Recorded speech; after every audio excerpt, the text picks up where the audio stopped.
ఇది సంబరం తర్వాత అండి. సంబరం అంతా అయిపోయింది. వీరభద్రుని లోన పెట్టేసిన తర్వాత మాకు పెళ్లి పందిట్లోనే ఇలా పెళ్లి పీను అంటారో లేకపోతే పెళ్లి అరుగు అంటారో ఇలా వేస్తారు. ముత్తైదువులే వేస్తారు పేరెట్టాలు, కానీ 5గురు పేరెంటాలు వేస్తారు. అంటే దాన్ని పొలం మట్టితో చేసి తర్వాత దాని మీద పసుపు కుంకుమతో అలంకరిస్తారు.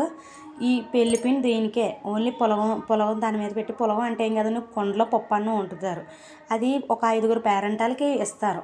ఆ 5 ఆకులు వేసి అందులో అరిసి తాంబూలం సున్నుండ ఈ పొలగం పెట్టి 5గురు పెళ్లి కొడుకుని కూర్చోబెట్టి అక్కడ తోరం చుట్టూ తిప్పుతారండి. అక్కడ మాకు రాట వేసారని చెప్పాను. రాట చుట్టూ పెళ్లి కొడుకుని ఒక 5గురు ముత్తైదులు అందరూ కలిపి తిరుగుతారు.